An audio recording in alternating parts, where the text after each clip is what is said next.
Welcome to SSM's Pulsara training. This training is designed for Pulsara use in SSM emergency departments. Understand that Pulsara use will be different during an MCI in which SSM's emergency management team will dictate its use. This is part 1 of a 2-part Pulsara video training. Pulsara was introduced in the state of Missouri as a platform to assist with patient tracking during mass casualty incidents. The state of Missouri provides this system at no cost to participating hospitals and EMS agencies. In many regions of the state, particularly those without CarePoint infrastructure, Pulsara is used as a routine, daily method of patient notification. Because the platform allows EMS providers to transmit patient information outside of a mass casualty event, emergency departments must be prepared to receive these notifications at any time. As a result, the ability to receive and monitor Pulsara-based transmissions must be maintained on a 24-hour basis. At this time, all St. Louis Region SSM emergency departments have committed to receiving information through this platform. Pulsara is located on your CarePoint computer. Both CarePoint and Pulsara will run simultaneously on the same computer. Similar to opening up multiple programs on your desktop, both CarePoint and Pulsara will be running at the same time. You can simply toggle between these applications. Now, at this time, you will need to log into Pulsara at the beginning of a shift, as Pulsara is required to have someone logged in to receive messages. Who logs in or how a person stays logged in will be determined by your emergency department leadership. If you are the team member logging in, you will need to adjust settings. Here is what you need to complete once you log in. In this video, we'll walk through how to set up Pulsara on a web browser for daily use in the emergency department.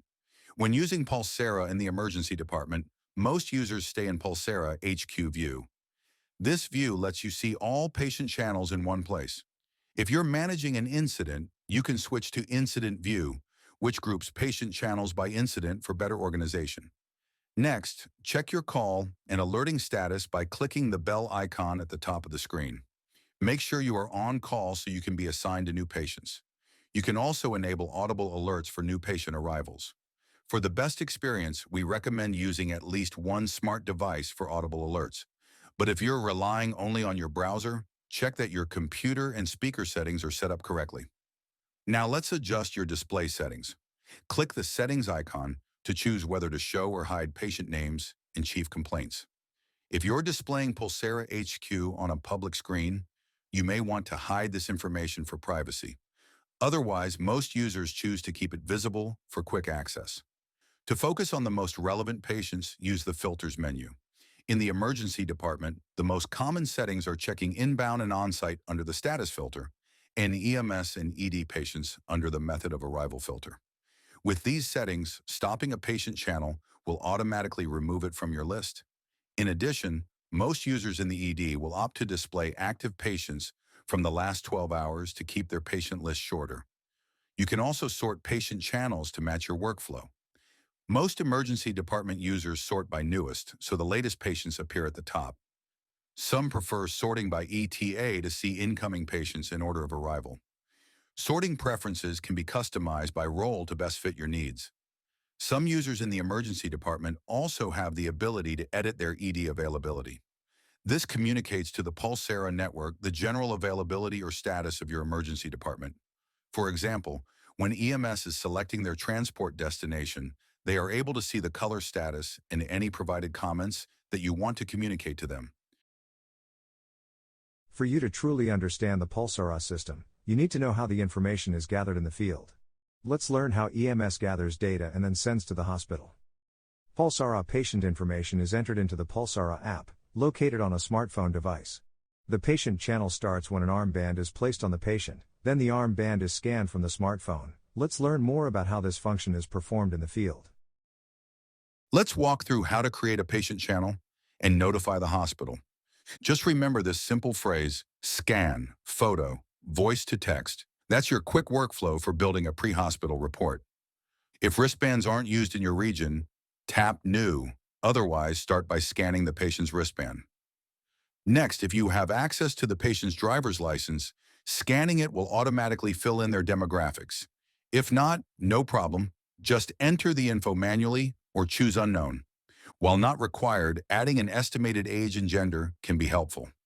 Next, tap the camera icon to include any relevant images, like the patient's injuries, the scene, or a medication list.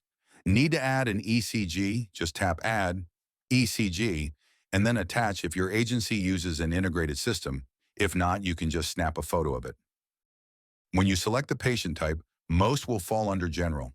But if it's a time-sensitive emergency, you can select that now or change it at a later time. Now it's time to add your report. While you can type the information into the chief complaint and notes field, most people use voice to text, just like you'd give it over the radio or phone. Only better, as now it includes multimedia.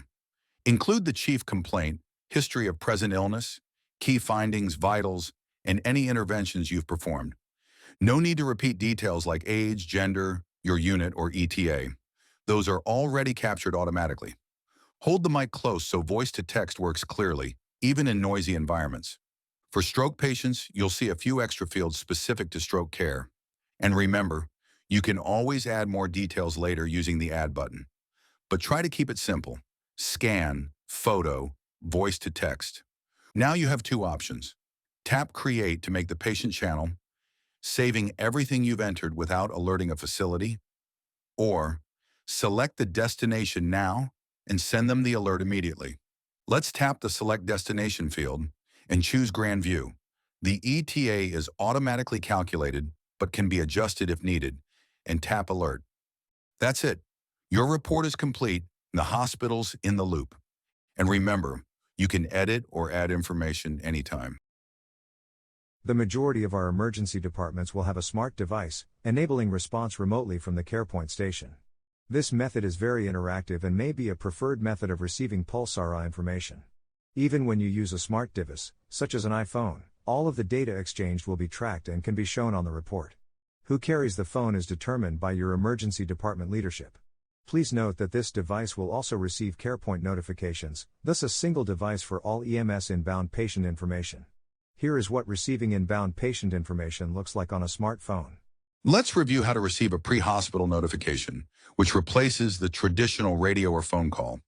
When EMS sends a pre-hospital alert, you'll get a push notification and an audible alert. Tap it to open the patient channel.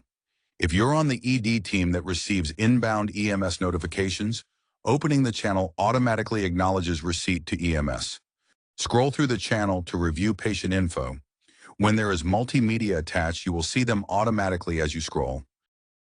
A red indicator will be shown if there are new messages to review. Now let's look at some optional functionality.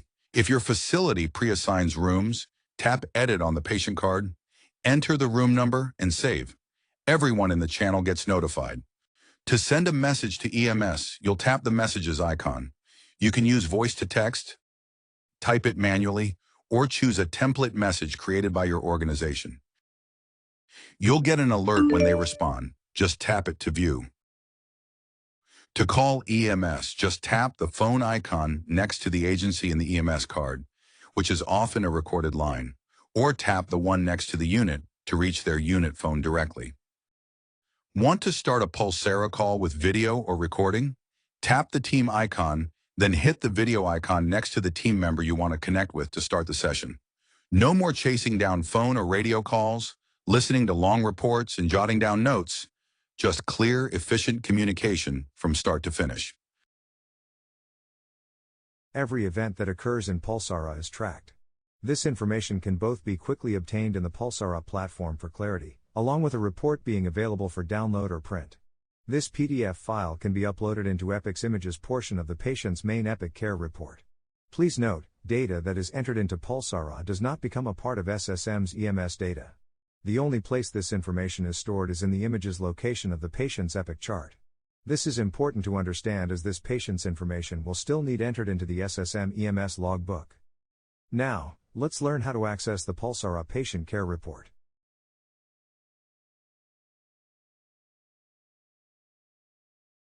The Pulsara Summary Report, or PSR, gives you a complete standardized view of all patient channel data, including images and ECGs, all in one place.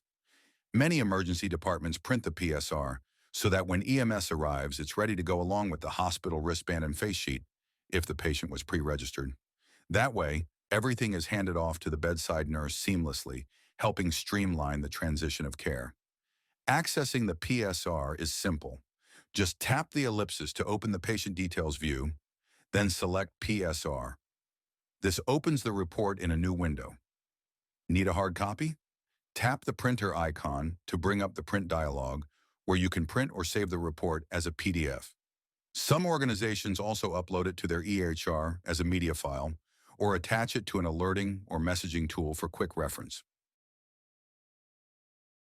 Patients entered into Pulsara during a mass casualty incident may arrive wearing a Pulsara identification armband. These armbands are critical during large-scale incidents. They allow responders, hospitals, and emergency management agencies to track patients and support reunification with family members. In a declared mass casualty incident, the armband should remain on the patient until reunification and tracking processes are complete. However, some EMS agencies may utilize Pulsara for routine, single-patient notifications outside of a mass casualty event. In those cases, the armband does not serve an ongoing tracking function within our hospital environment. For single-patient use, the armband should be removed upon arrival to prevent patient misidentification or confusion with hospital identification bands. Maintaining a single, standardized hospital identification process supports patient safety. This is the end of Pulsara Training Part 1. SSM Pulsara Training Part 2 will complete this training module.